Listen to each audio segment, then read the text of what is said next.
The great hall of the Ironwood estate was made to impress. High ceilings carved with wolf crests, walls dressed in dark timber and candlelight. A long dining table, long enough to seat 20, set tonight for 3.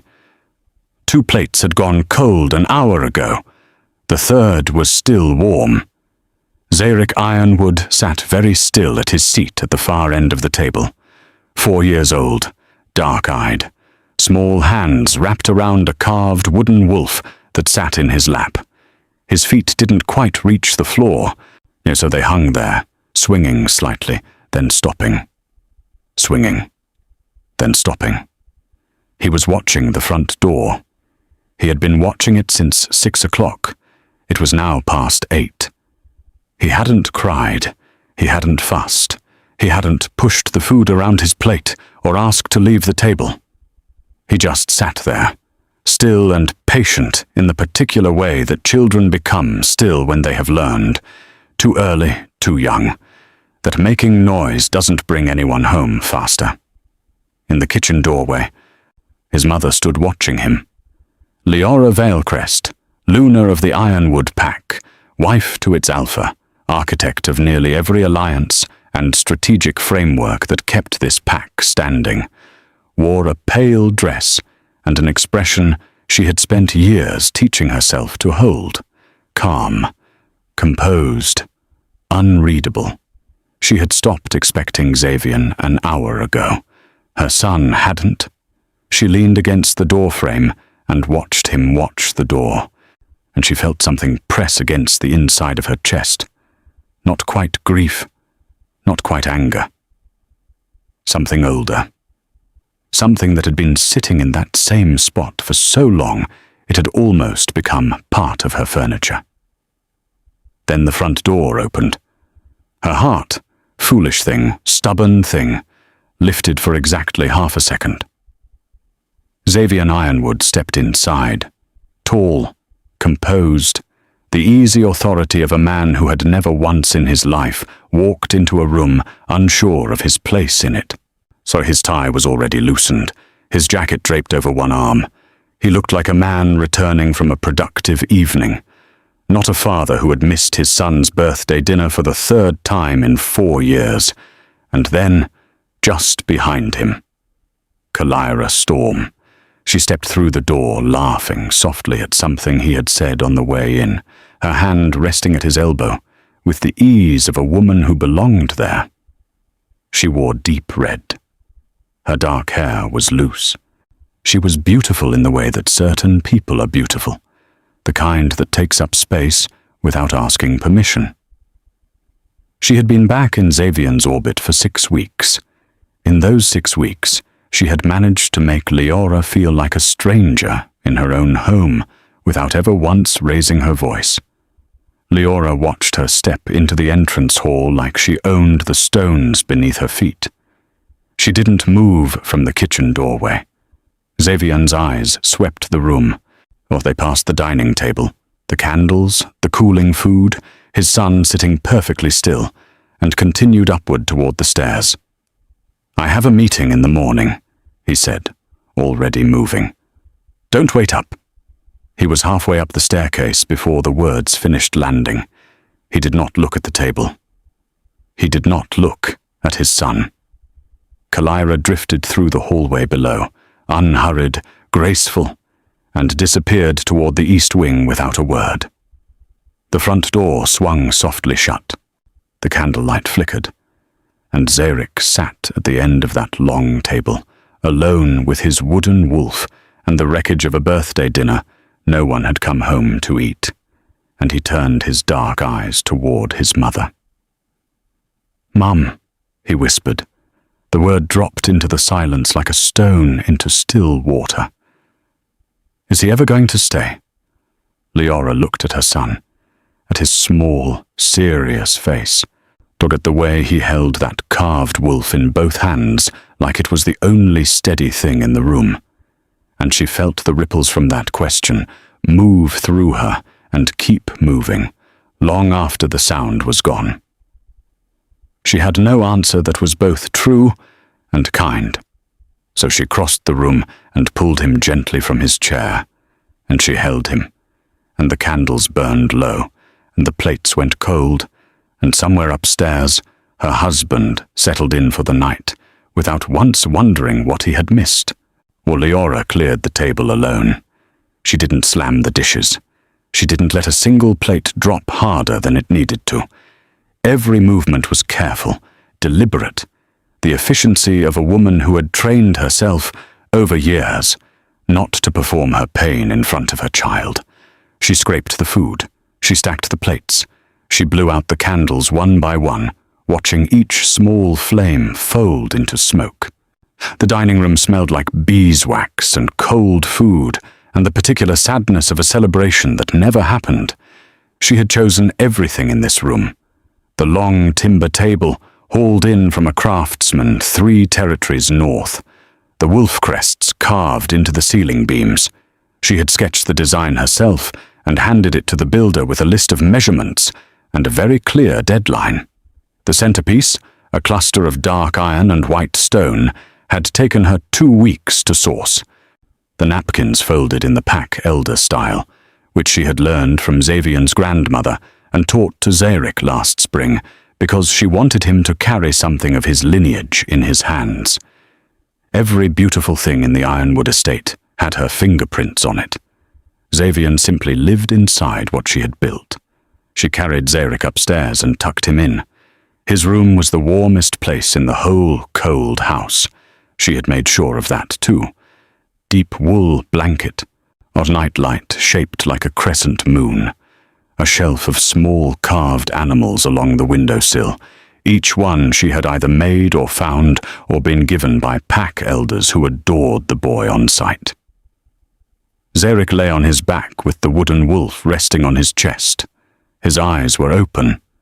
He had her composure, that still, watchful quality that some people mistook for shyness, and others, when they looked more carefully, understood was something closer to wisdom.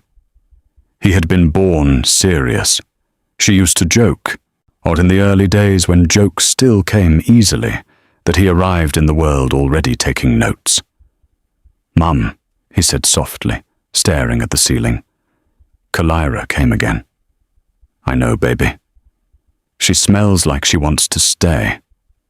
Leora's hands went still on his blanket. Her wolf stirred beneath her skin, not aggression, just awareness. The animal in her understood things before her human mind was ready to name them. "Get some rest," she said quietly. She moved toward the door. "Our 3 new moons." She stopped. Zeric sat up. His eyes were serious, not sad, not angry, just clear, the way a child's eyes are when they have been thinking something through for a very long time and have finally reached a conclusion. "Give him 3 new moons, Mum," he said. 3 chances to choose us. If he does, we stay. He paused. His small throat moved. If he doesn't, then we go somewhere we're wanted.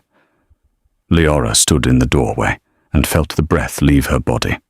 She had given Xavier 1,000 chances, not formally, not with a countdown. Just quietly. Every morning she woke up and chose to stay. Every meeting she ran in his name. Every alliance she secured. Every staff member she managed. Every late night she spent in the strategy room turning his rough ideas into something the council could actually act on. 1,000 small choices, every single one of them a chance she handed him without him ever knowing he was holding it. And now her 4-year-old son was offering a formal count. 3 new moons, the language of pack ceremony, the kind used for oaths and trials and binding agreements. He had heard the elders use it. He had stored it away. And now he was deploying it with the precision of someone who understood exactly what weight those words carried. She crossed the room and sat on the edge of his bed.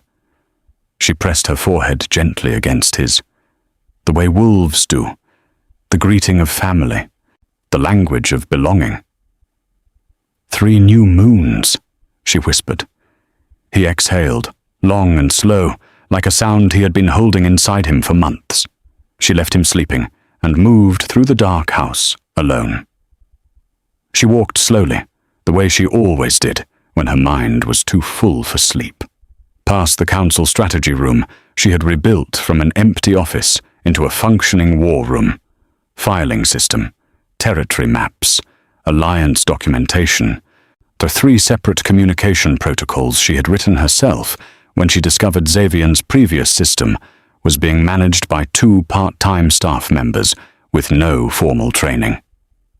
Past the framed alliance document on the wall, the Eastridge Treaty, which had taken her 9 months to negotiate. Her name was in the acknowledgements, not at the front. 4th line, 3rd column, in smaller print than the 2 alpha signatures above it. She had negotiated 90% of that treaty during Xavier's illness 2 years ago, when he could not stand without support. She had sat across from 3 senior pact representatives and held the line on every clause that protected Ironwood's eastern border. She had come home to a husband who was finally on his feet and handed him the signed document and watched him accept the congratulations of his council without correcting anyone's assumption that it had been primarily his work. No, she had not corrected them either, because that was the arrangement she had accepted, quietly, without anyone asking her permission. The Lunar works. The Alpha takes the name. The pack prospers. The machine keeps running. She had believed for a long time that being indispensable was enough. That if she built carefully and held everything together and made herself impossible to replace, that would translate, eventually, naturally, into being valued, seen, chosen. She had been wrong. She stopped at the window at the end of the corridor. The grounds stretched out below her. The formal gardens, the training fields, the dark line of the forest at the edge of the estate. Somewhere out there, at the border between Ironwood land and the neutral territories beyond, the first moon of 3 was starting its count. She pressed one hand flat against the cold glass. 3 chances, she thought. He has 3 chances left. She already knew which way this would go. She had known for weeks, maybe longer. But Zeric still believed, and for his sake she would count. Her phone lit up on the window ledge beside her. An unknown number. 1 message. She looked at it for a long moment.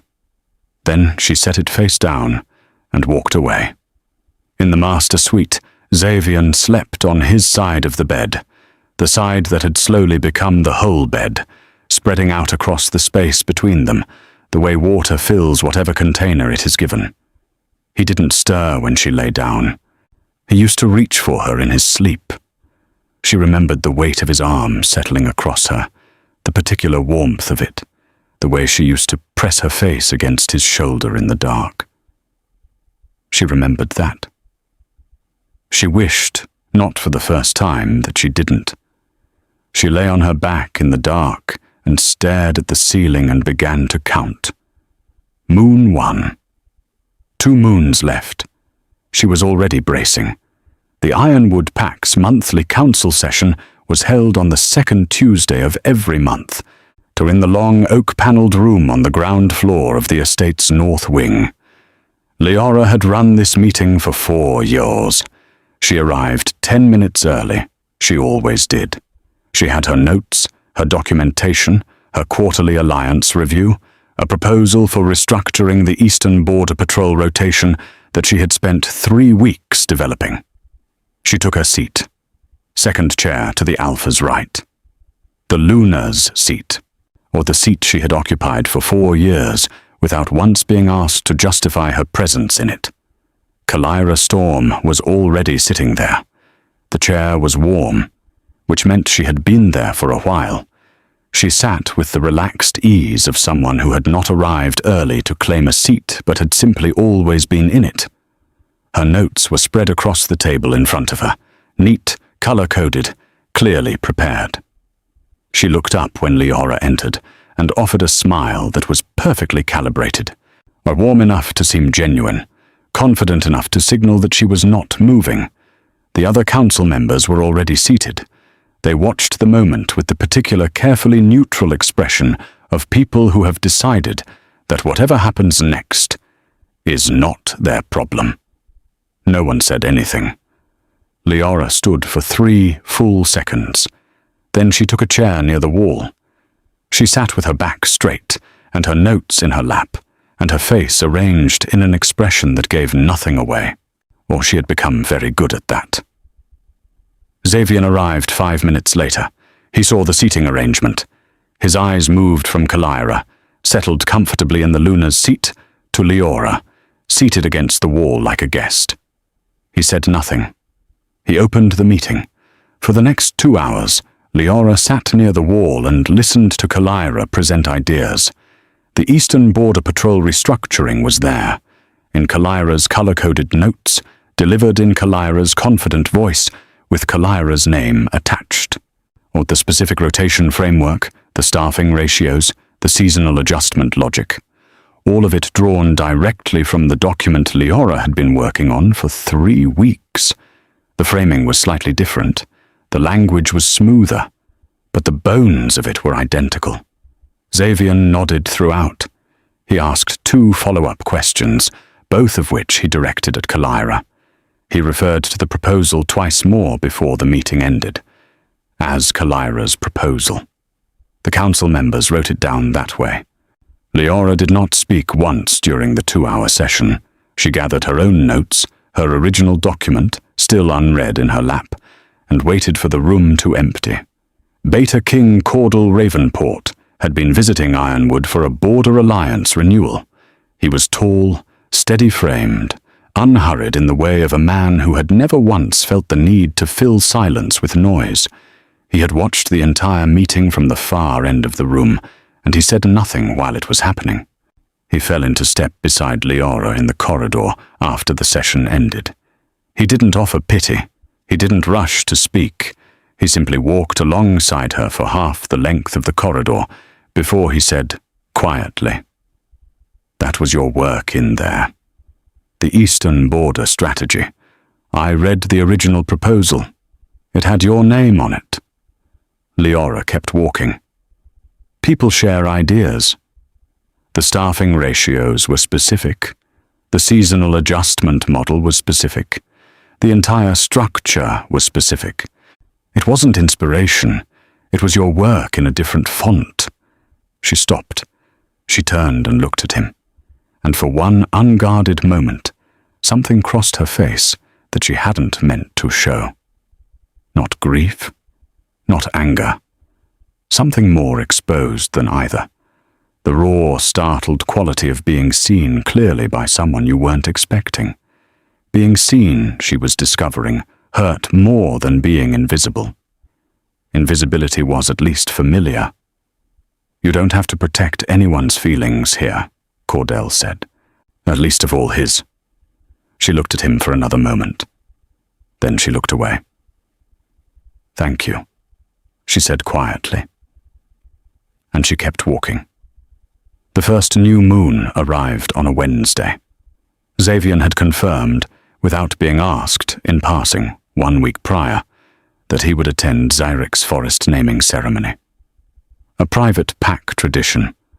A father took his child to the ancestral grove at the edge of the estate and spoke the child's name into the roots of the oldest tree, at binding the child formally to the land and lineage of the pack. It required exactly one thing from a father: his presence. Xavier didn't come. Leora stood at the base of the oldest tree in the ancestral grove with her son, and performed the ceremony alone. She spoke Zeric's name in both voices, hers and the one that should have been his father's. She placed both of their hands on the bark. Cordell stood at a respectful distance, near the path, far enough to give them privacy, though close enough that they were not alone in the dark. Zeric was very still throughout the ceremony. Afterward, he crouched at the base of the tree and picked up a stone from the root bed. Smooth, dark, slightly larger than a marble. He turned it over in his palm, Then he put it in his jacket pocket. He stood up. He looked at the space where his father was supposed to have stood. "One chance used," he said. His voice was flat, not angry, just factual, or the way a child sounds when they have decided that crying about something changes nothing. Leora pressed a hand to the back of his head. She did not cry in front of him. She saved that for later, when he was asleep, and she was sitting alone in the dark kitchen with her hand wrapped around a cup of tea that had gone cold. That night, her phone lit up again. Unknown number. This time, she opened it. A photograph. Xavier and Kalira at the private lounge on the 3rd floor, the space reserved for Alpha-only meetings.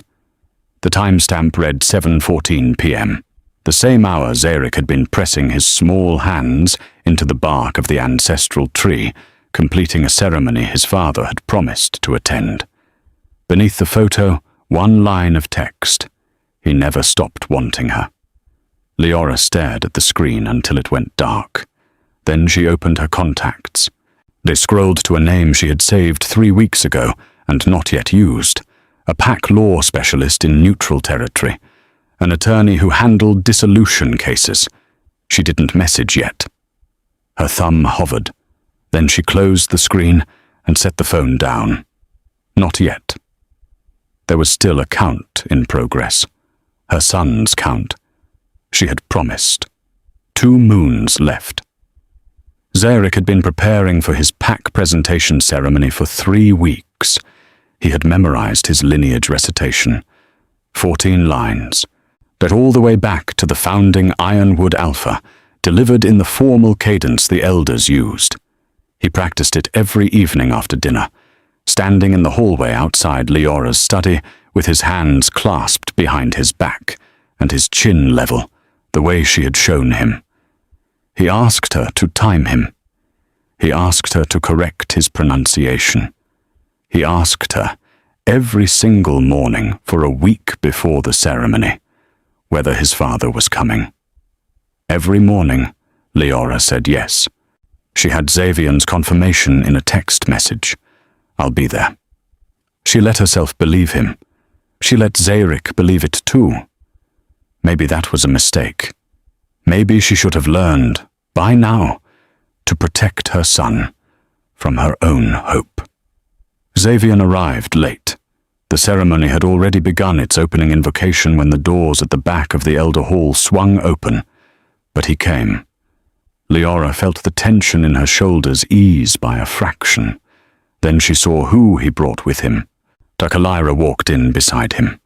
She wore deep silver, formal and intentional. Her head was up.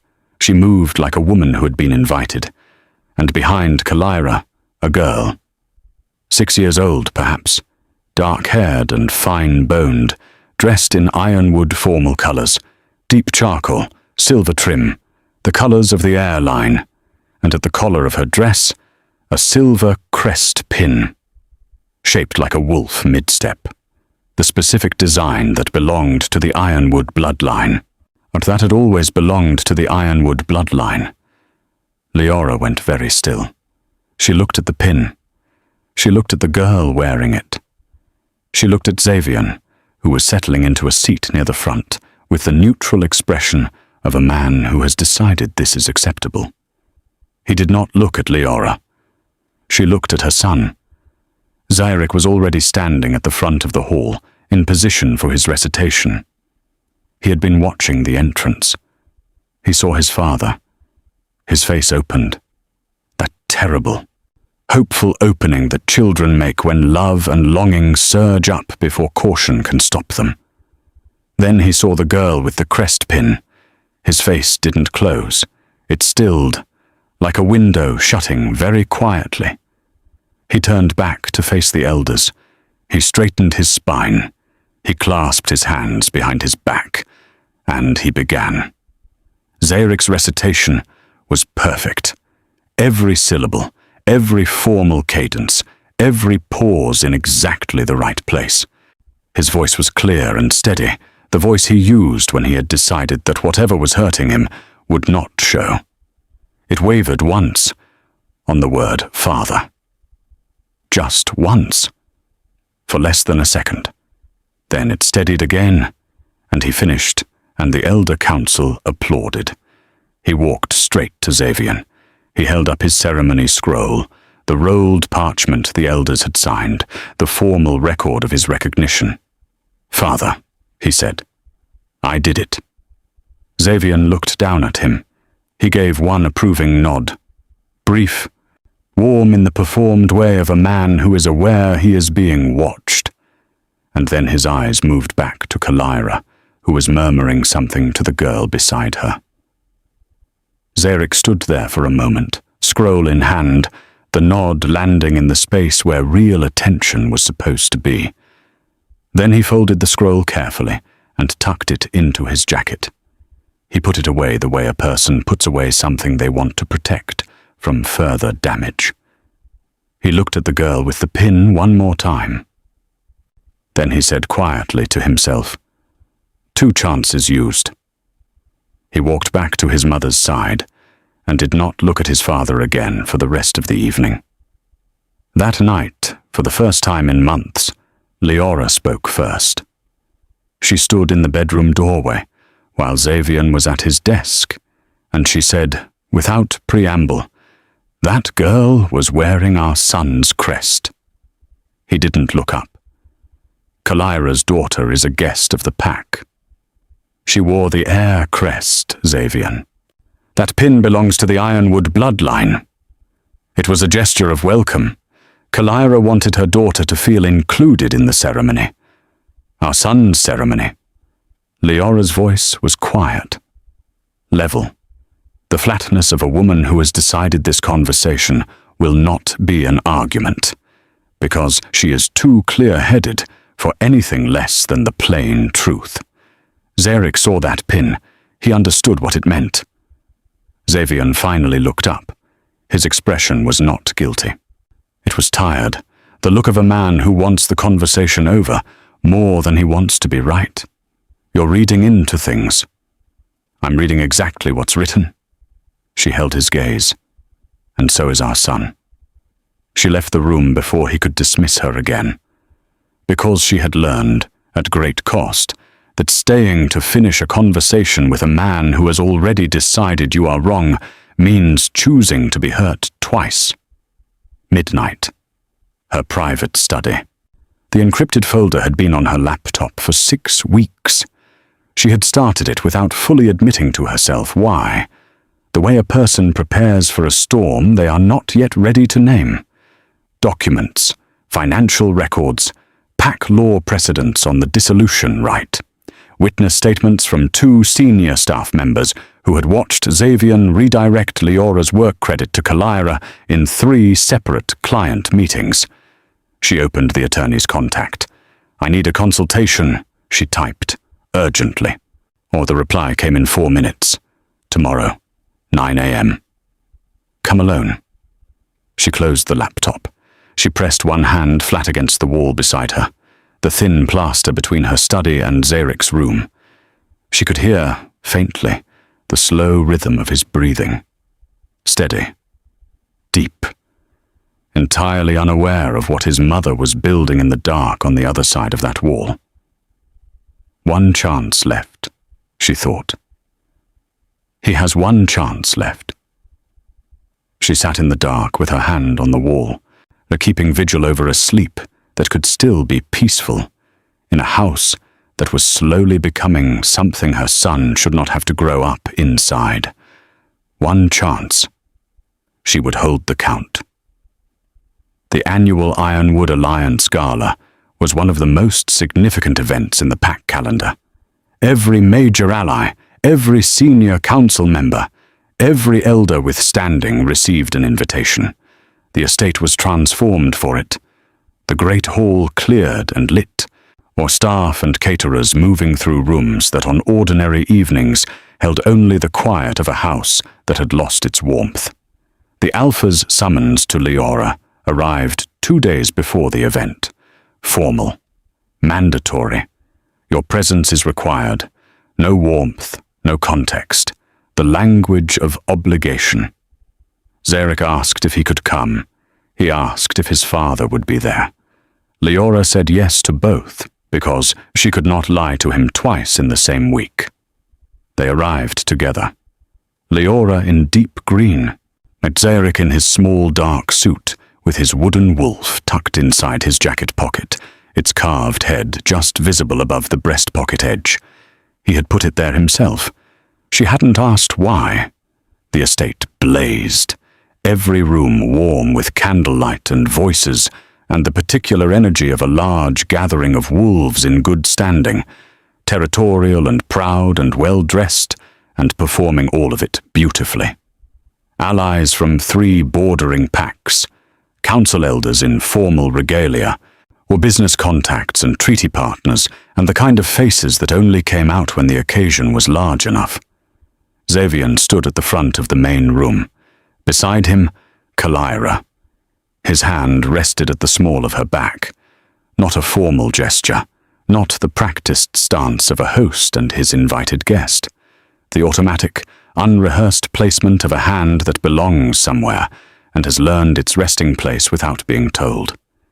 He didn't notice Leora see it. She noticed that he didn't notice. Mid-event, Xavian tapped a glass. The room quieted. He spoke about Ironwood's future, the growth of the past year, the alliances in progress, the vision ahead. His voice warm and certain, the voice of a man who has never once doubted his own narrative. Then he gestured to Kalaira. Effective immediately, Kalaira Storm will serve as Ironwood's Director of Pack Affairs, overseeing alliance negotiations, council strategy, and long-term succession planning. Succession planning. The applause started immediately.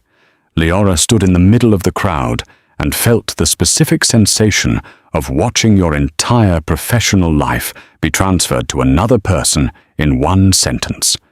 The alliance negotiations, hers. The council strategy, hers. The succession framework, hers. Built over 4 years, document by document, relationship by relationship, late night by late night.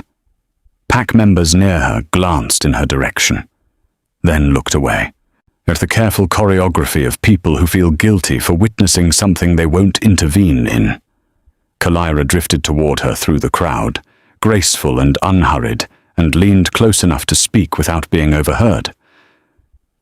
"No hard feelings, I hope," she said softly. Her voice was warm, almost sympathetic. "Xavian just needs someone who understands where he's going." A small pause. "You were wonderful for where he was." She moved away before Leora could respond. Leora stood exactly where she was. She did not move. She did not change her expression. She felt the door close inside her, the one she had been holding open for 4 years, the one she had pressed against with both hands through every humiliation, every missed ceremony, every strategy meeting conducted from a chair against the wall. It closed, quietly, finally, without a sound. Zeric found his father near the edge of the gathering. He tugged his sleeve. He looked up with the brightness of a child who has decided to try one more time, who still has 1 stone left in his pocket. "Father, I practiced a new recitation. Will you listen?" Xavian crouched, brief, warm in the performed way. "Not tonight, son. Father has guests." Zeric went still. Then he reached into his jacket, past the wooden wolf, and he held out the wolf itself, the carved animal his mother had made for his birthday, the gift that had been at his side every day for a year. He held it out to his father with both hands. "You can have it," he said simply. "Maybe it'll remind you we exist." He walked back to Leora before Xavian could respond, and Xavian stood at the edge of his own party, surrounded by applause and allies, and the woman he had just publicly crowned, holding a 4-year-old's carved wolf in his hands, and not one person in that brilliant room looked at him directly. In the car on the way home, Zeric fell asleep against the window. Leora watched the road and felt the last 6 years settle and shift around her like a structure finding its new shape in the dark. Her phone vibrated. Unknown number. A video this time. She waited until the car was stopped at a gate. Then she pressed play. Xavian and Kalira. A private room. Not performing for anyone, just existing together with the ease of people who have forgotten to maintain their distance. Laughing. Close. The specific intimacy of two people who do not have to try. No, the timestamp, earlier that evening. Before the gala. Before the announcement. Before Zeric offered his most beloved possession in exchange for 5 minutes of attention. Beneath the video, one line. He chose her the moment she came back. He just hasn't told you yet. Leora watched it once. Then she put the phone in her pocket. She looked at her sleeping son, 3 small stones now visible in his open palm, resting against his thigh, one for each moon counted, each chance given. She dialed the attorney. "I'm ready to file," she said. "Are you certain?" She looked at those 3 stones. She looked at her son's face, smooth and unguarded in sleep, the composure finally set aside because there was no one to be brave for in the dark. "Yes," she said. "File it." She packed in the hours before dawn. Not everything. Just what mattered. Documents, essentials, Zeric's most important things, the carved animals from his shelf, his ceremony scroll, the 3 stones. Or she moved through the house in silence, touching things as she passed. The treaty on the wall, the strategy room she had built, the wedding photograph at the top of the stairs. And she said goodbye to each of them without stopping. At 7 a.m., Xavian came downstairs. He stopped on the bottom step. He looked at the half-empty suite, at the bags near the door, at Leora standing in her coat, keys in hand, completely still. "What is this?" he asked. "The dissolution right has been filed, and you have 72 hours to contest it." "Leora, you had 3 chances, Xavian." Her voice was very quiet, the quiet of absolute clarity. "You used them all." She took Zeric's hand. He had appeared at the top of the stairs, dressed, already somehow understanding what this morning was, and they walked out together into the pale morning light. She did not look back. She had already done her looking. The northern border smelled like pine resin and cold, clean water. The Ravenport territory was nothing like Ironwood. No polished marble, no vaulted ceilings designed to make guests feel the size of the pack standing above them. The safe house was stone and deep timber, and a garden that had clearly been planted by someone who cared more about what grew than how it looked. Sprawling herb beds, overgrown roses along the south wall, a vegetable patch that Zeric spotted through the car window and immediately wanted to get his hands in. Though Cordell Ravenport met them at the gate himself. No guards flanking him. No formal ceremony. Just a man who stepped forward and said, with the calm certainty of someone who has thought about this moment and is ready for it, "You're safe here. Both of you." He looked at Zeric, steady, unhurried, the way adults look at children when they are treating them like actual people.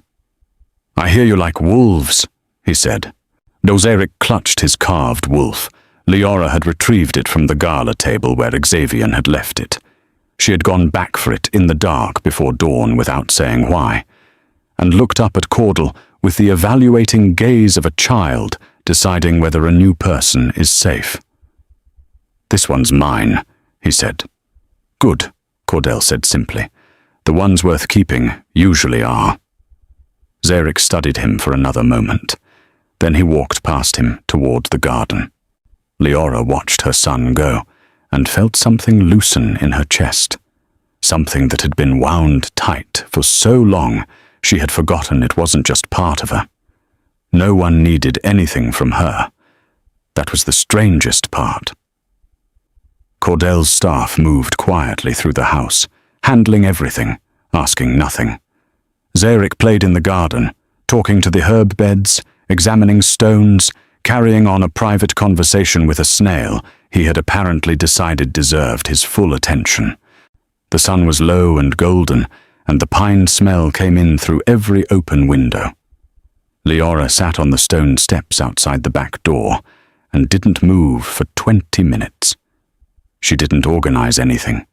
She didn't review any documents.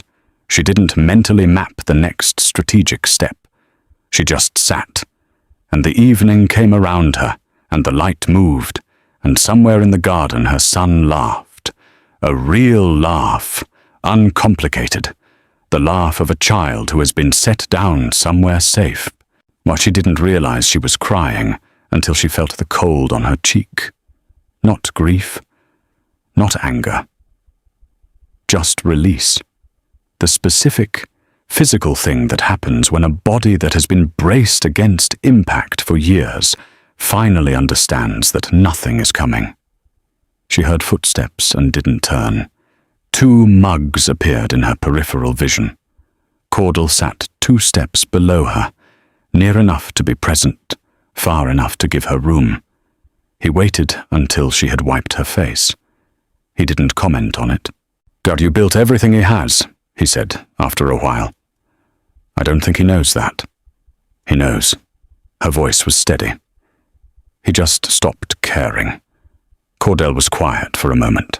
Then, "That's his loss." 3 words, the most uncomplicated thing anyone had said to her in years. No qualification, no but consider, no perhaps he's going through something. Just a plain acknowledgement that she had value, and that its rejection reflected on the person who had rejected it. It landed somewhere deep and stayed there. She wrapped both hands around the warm mug and stared at the garden where her son was attempting to coax the snail onto a stick, and she let herself sit with the strange, cautious sensation of being somewhere she didn't have to earn her place. Her attorney called the following morning. Leora took the call in the study Cordel had set up for her. Quiet, good light, a window that looked out toward the northern pines. She listened without interrupting. But the investigation into the dissolution filing had triggered a background search into Leora Storm's history, as was standard practice in contested cases. What the search had surfaced was not standard. Leora had left Ironwood 6 years ago, not out of youth or restlessness, the story that had circulated in the pack, and that Xavier had clearly built his grief around for years.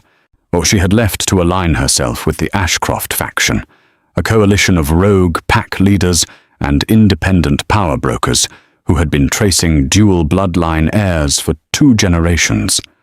A dual bloodline meant a child born from 2 distinct established lines, in this case, an Ironwood Alpha and a Veilcrest Luna.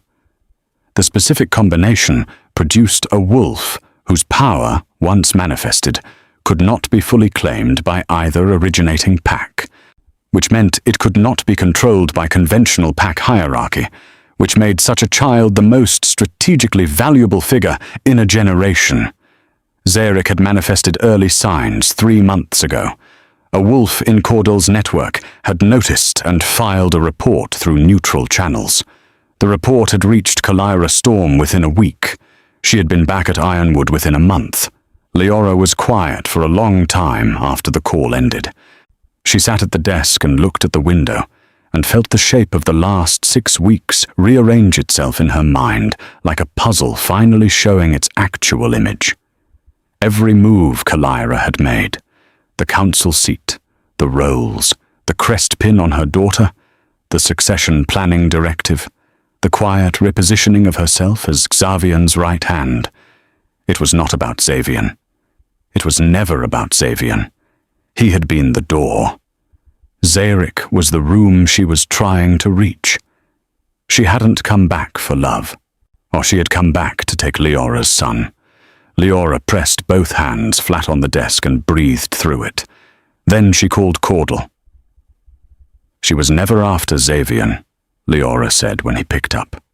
"No," he said quietly. "Tell me everything." At Ironwood, the consequences of Leora's absence were arriving with the bluntness of arithmetic. The Singapore Alliance had pulled out within 48 hours of the gala announcement. The contact had sent a single message. "We were partners with Luna Valcrest. We'll revisit when circumstances clarify." 2 more accounts had followed before the week was out. A senior board member placed a printed record on the council table. 4 years of growth projections, client relationships, treaty renewals, operational frameworks. Nearly every major achievement in the last 4 years carried Leora's methodology underneath it. The elder who placed the document looked at Xavian and said, plainly, "Alpha, the pack is not bleeding. It is unraveling.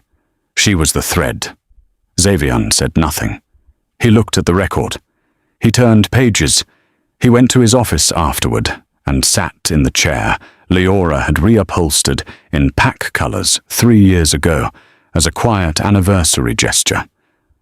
And he held his phone, and he looked at her name, and the cursor blinked at him from the empty message field. He put the phone down. He didn't reach for Kalira either. For the first time in months, he sat alone with himself, and the silence had a shape he had been avoiding for a very long time. Leora woke before dawn, with every nerve in her body pulling tight. Something was wrong. She moved through the safe house without sound, checked the corridor, checked the locks, checked the back windows that faced the pines. Cordell's guards were already repositioning at the outer walls, which meant they had felt it too. She went to Zeric's room. He was awake, sitting up straight in the center of his bed, both hands in his lap, his wooden wolf pressed against his chest. His eyes, usually warm brown in daylight, had taken on a quality in the low dark that made them look almost silver. Bright, watchful. Something underneath the surface of them that Leora had seen glimpses of before, but never this clearly. "Mum," he said. His voice was very calm. "Something's coming." She crossed to him and crouched at his bedside. "I know, baby. Or stay here." She went back to the window. 6 figures at the tree line. Large, coordinated, moving with the specific efficiency of people who had done this before. Not scouts, not opportunists. The kind you hired when you needed the job done without witnesses. Cordell appeared at the corridor. 4 guards on the perimeter. 2 more incoming on the west side. They're not here for territory. "I know who they're here for," Leora said. It came fast. The west window shattered first, or Cordell's guards engaged immediately. The sounds of impact moving through the house like something physical, the controlled sounds of trained fighters working in tight spaces. Leora went back to Zeric's room. She put herself between the door and her son. That was the only strategy she had, and it was the only one that mattered. Not distance, not escape. Just her body between whatever came through that door and her child. Zeric didn't press against the wall. He stood behind his mother with his wooden wolf in both hands and his feet flat on the floor, steady and still in a way that had nothing to do with bravery and everything to do with whatever was happening behind his eyes. 3 figures pushed through the corridor door, large, moving with purpose. They saw Leora and slowed, assessing. She was not a fighter by formal training, but she was a Luna, and her wolf was not small. And she stood in front of her son with the specific stillness of an animal that has nowhere left to retreat to. Her only thought, very clear, "You will go through me first, every inch of me." Then headlights tore through the tree line. 1 vehicle, moving at full speed down the access road, not slowing at the gate. It stopped sideways across the front approach. The door flew open before the engine was off. Xavian. He came out moving, already shifting, the change mid-stride. A wolf tearing free with the specific energy of something that has been held back too long. He hit the fight at the outer wall before the mercenaries had processed his arrival. He didn't fight like an alpha in command. He didn't fight with the controlled, authoritative precision of a man who knows he will win. He fought like a man who was terrified, like a man who had driven through the night after reading a message that made his blood go cold, who had not stopped for anyone or anything, who was now dismantling every obstacle between himself and the house where his family was cornered, and doing it with the raw, reckless energy of someone who has finally understood what he almost threw away. The three figures in the corridor heard the commotion outside and hesitated, and then Zeric stepped forward from behind his mother. He stepped to her side. Not in front, beside her. His chin was level. His wooden wolf was in his right hand. His eyes went silver. Not gradually, or just silver. And then something below the silver, a second color that had no clean name, something older and stranger and deeply, unmistakably power. The air in the room changed. It was not sound. It was not heat. It was pressure, the specific, physical sensation of standing at the edge of something enormous, the way every animal in a forest goes quiet when something ancient moves through it. Every wolf in the building felt it. The mercenaries at the door stumbled. One of them reached for the wall. Another took a step backward without meaning to. Their wolves, the instinctive part of them, reacted before their minds could override it, pulling back from something their training had never prepared them for. Zeric looked at the three figures in the doorway. He did not shout. He did not perform anything. He simply stood there, small and barefoot in his night clothes, with a carved wooden wolf in his hand. And he said one word in a voice that was his, and also somehow older than his, older than the house, older than the night. Leave. They left. The back guard followed 30 seconds later without being told. The sounds outside stopped. A silence so complete that Leora could hear her own heartbeat and the soft sound of Zeric's breathing, and distantly, Xavian's footsteps on the front path. Cordell exhaled. The remaining guards looked at each other. No one spoke. Zeric's eyes returned to their ordinary warm brown. He looked up at his mother. "Are you okay?" She pressed him against her and held on. She didn't answer immediately because her voice was not available. She just held him. Cordell took Zeric inside. Leora stood in the clearing in front of the safe house. The trees were dark. The headlights of Xavian's car still cut across the approach road, illuminating the tire tracks where he had come in too fast to straighten. Xavian stood 20 feet away. He had shifted back. There was blood on his forearm, a cut across one cheekbone. He was breathing hard. His jacket was gone. He looked nothing like the polished, composed alpha who had delivered announcements at galas and run council meetings and walked through his own house without stopping to look at his son. He looked like someone who had been stripped down to the part of himself that was real. "You came," Leora said. "Not warm, not cold, just honest." And honest right now was all she had. "I should have come sooner," Xavian said. "Years sooner." She looked at him, and in the half-dark, with the pine smell around them and the sounds of the house settling back into quiet, she saw something in his face that she had stopped looking for, had trained herself to stop looking for, because looking for it and not finding it had become its own kind of damage. He was undone. Not politically, not strategically, just undone. Of the way a person becomes when they have finally, fully understood the weight of their own failures and there is no frame left to hold them at a comfortable distance. Leora. Her name in his mouth sounded different, like he was saying it for the first time, and meaning it. "Don't," she said. Not coldly. Just, "Not yet. Not like this." "I know." He didn't push. He stood there with his hands open at his sides. No strategy, no ask. "Can I stay? Tonight? Outside? Oh, I just need to know you're both safe." She looked at him for a long moment.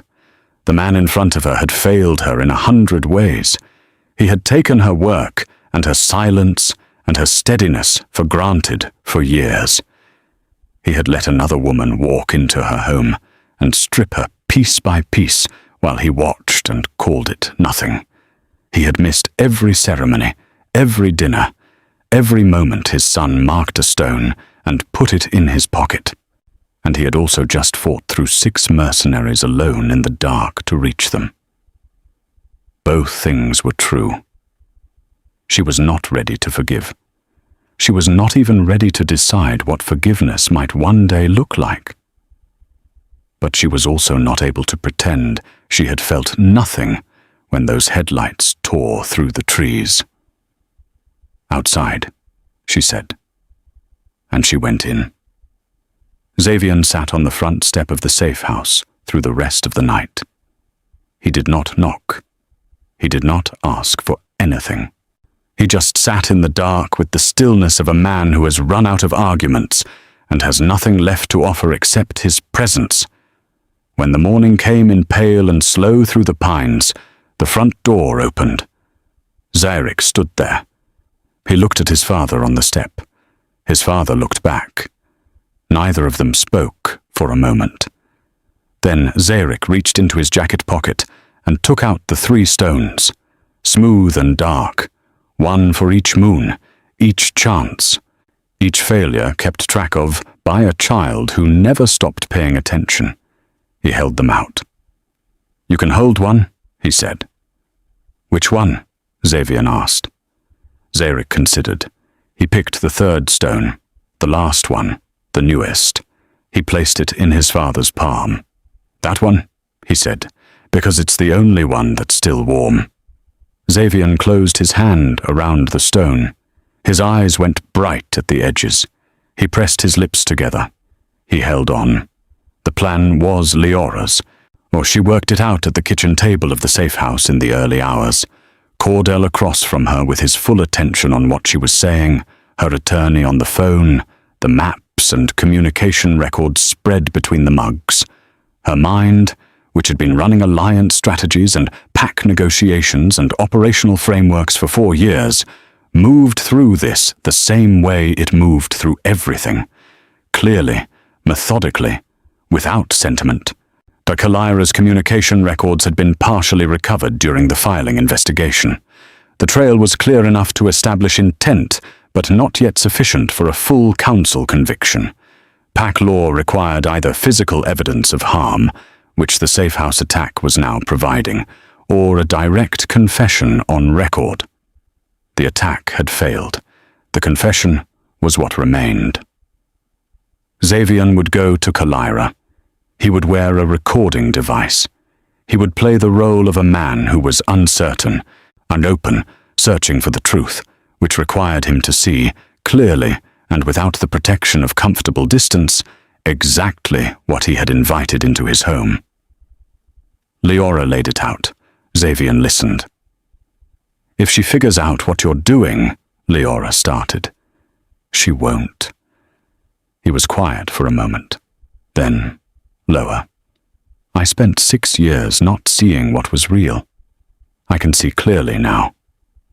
It was not a declaration of love. It was not a request for forgiveness or a promise about the future. It was something smaller and more costly, a plain acknowledgement that he had been wrong for a long time, and he knew it. Leora heard it. She didn't respond to it, but she looked at him across the documents and the maps and the carefully organized evidence of everything Kalira Storm had worked toward, and she nodded. That nod was not forgiveness. It was recognition, the kind that comes when you look at someone and see, for the first time, that they are finally seeing themselves clearly too. It cost her something. She let it cost her. She was done pretending that things didn't. Ironwood headquarters, late evening.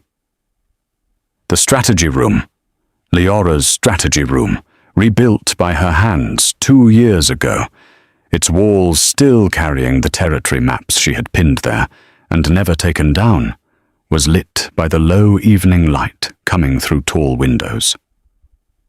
Kalira stood at the central table when Xavian entered. She was reviewing documents. She looked up with the warm, or practiced ease of a woman who has never once doubted her own welcome. He closed the door. He stood in the room and looked at her, not with longing, not with the half-guilty warmth that had been his default setting for 6 weeks. Just looked. The way you look at something when the story you've been telling yourself about it has finally run out of words. "Why did you really come back?" he asked. Kalira tilted her head, a small, knowing smile. "Till you know why. I want to hear you say it." Something shifted behind her eyes, a calculation, quick and automatic. She was reading him, the way she always did, looking for the opening.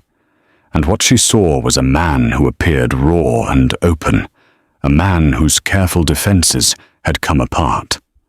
A man standing in a room that felt like a confession was already in progress. She made the decision to let herself be honest.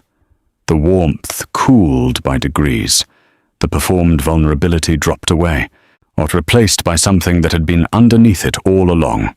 The clean, precise quality of someone who has been executing a long-game strategy with complete composure. "You want the truth?" She moved around the table, unhurried. The boy is the most significant dual bloodline heir in 4 generations. Do you understand what that means, Xavian?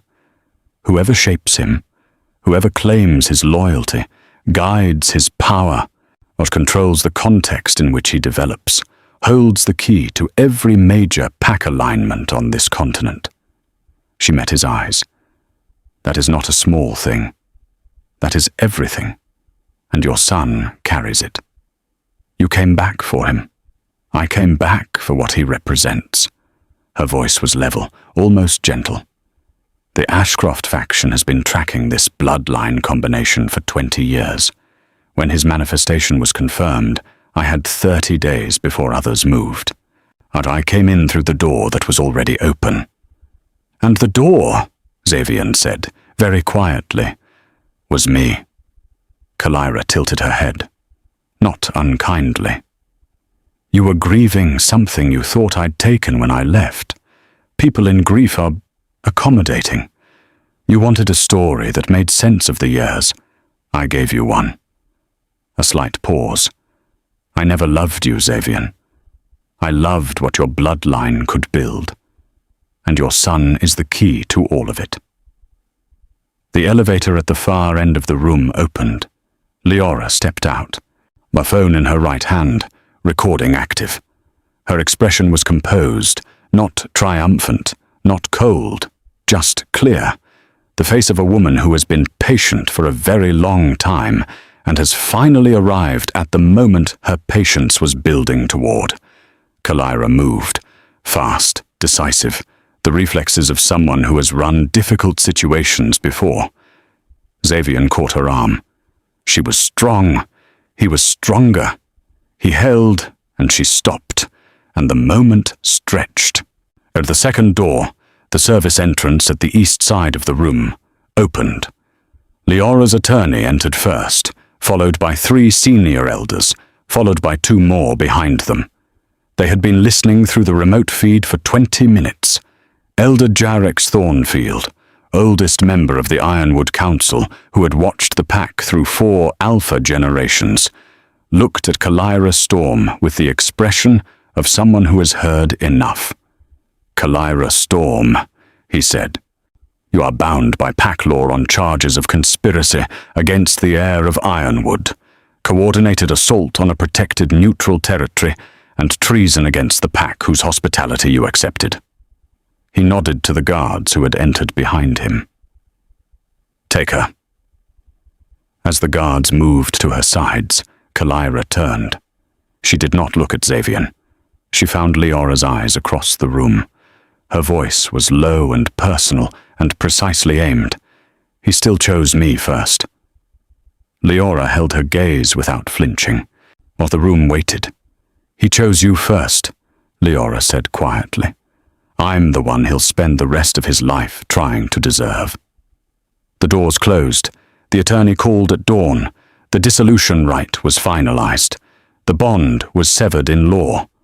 Leora stood at the safe-house window and watched Zeric play in the clearing below. Running between the pines in the early light, his wooden wolf tucked under one arm, laughing at something private, entirely himself, entirely free. She had expected relief. There was relief. But underneath it, quieter. Something more complicated. Not regret. Not second-guessing. Just the honest ache of an ending that should have been different. The particular sadness of something real that wasn't cared for until it was gone. She let herself feel it. She had earned the right to feel it cleanly. Cordell found her there.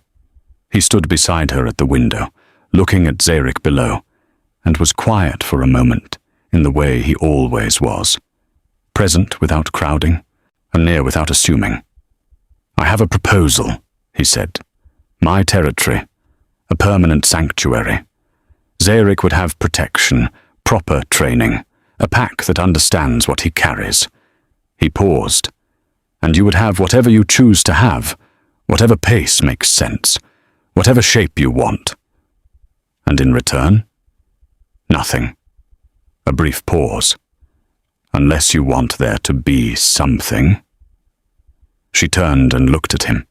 He looked back, steady, unhurried, not with the patient quality of a man who has already decided he will wait as long as it takes, and is not in any hurry to say so.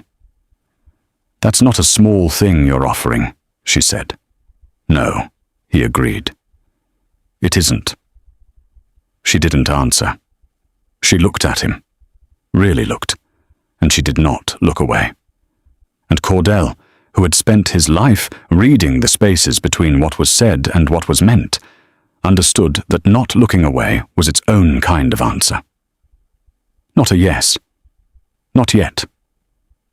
But not a no. He nodded once. He would wait.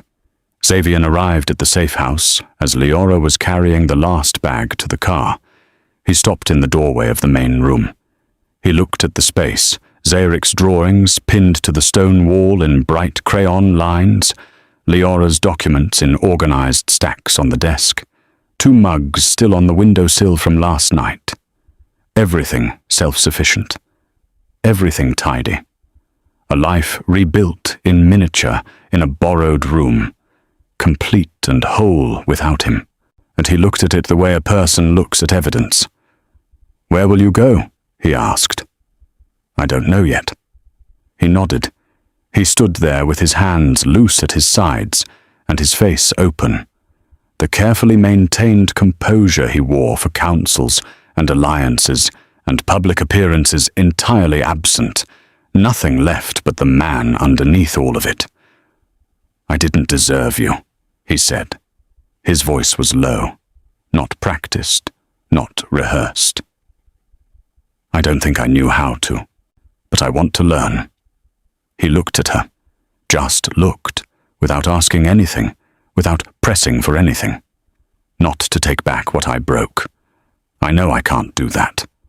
I just want to be someone Zeric can point to without being ashamed. Leora's eyes filled. She did not let them spill. She had cried already, in the dark, alone, where it was hers. This moment was not for that. "Then prove it," she said. "Not to me. Not yet. To him. Actions, Xavian. Not words." She moved past him toward the door. As she stopped, she did not turn. "You're not done," she said quietly. "Neither am I." A beat. "But where we go from here is something only time can answer, and you don't get to rush that." It was not a yes. It was something more honest than yes. A door, left fractionally open by a woman who is finished begging but has not, in the deep and stubborn part of her, stopped hoping. The most costly thing she had ever given him. Not a promise, not forgiveness, but the offer of a future he had not yet earned, but might. Might. Zeric stood in front of his father in the clearing. His wooden wolf was in both hands. His. Not a negotiation. His chin was a level. His eyes were warm and serious and entirely his own. He reached into his jacket pocket. He took out 2 of the 3 stones and kept them. Closed his fingers around the first moon and the second moon, the chances that had been given and not taken. "These are mine," he said, "because they're the ones you didn't use right." Xavier nodded once. No argument. "But the warm one is still yours." Zeric tilted his head, exactly the way his mother did when she was choosing her words very carefully. "Don't waste it." Xavier crouched down in front of his son. He looked at him fully, directly, the way he should have been looking for 4 years. He reached out and placed one hand gently on the side of Zeric's face. "I won't," he said. "I promise." Zeric considered him. At 4 years old, the evaluation skills of someone considerably older applied without apology. Then he nodded once. Terms understood. He tucked his wooden wolf under his arm and walked toward the car where his mother was waiting. Xavier straightened. He watched them go. His hand went to his jacket pocket. The stone was there. Small, smooth, still carrying whatever warmth his son had meant when he called it warm. He held it. He did not look away until the car had passed through the gate. As the cars pulled away down the northern road, the clearing settled into morning stillness. The pines stood. The light moved through them in long, slow columns. A bird called somewhere in the upper canopy and was answered by another, further away. At the far edge of the tree line, past the gate, past the cleared perimeter, back where the forest grew dense and the shadows stayed long even in morning, a figure stood. A woman. Still. Composed. Dark-eyed, fine-boned, dressed simply, to standing with the particular stillness of someone accustomed to waiting. She was watching the road where the car had disappeared. Her expression was warm, almost fond. She raised a small comm device to her lips. Her voice was soft, cultured, entirely unhurried. The voice of someone who has planned for a very long time and is not troubled by one more delay. "The bond is severed," she said. "The Alpha is compromised. The Lunar is distracted." A pause. She tilted her head. They're watching the empty road with the expression of someone admiring something they have been waiting a long time to see. And the child. A slow smile. The child is everything. She lowered the device. She turned and walked into the trees, and the forest closed around her without a sound, and the clearing was empty, and the road was empty. And somewhere down that road, a small boy with silver-flecked eyes and a carved wooden wolf pressed against his chest, leaned his head against the car window and watched the pines go by, and did not yet know what was being said about him in the dark.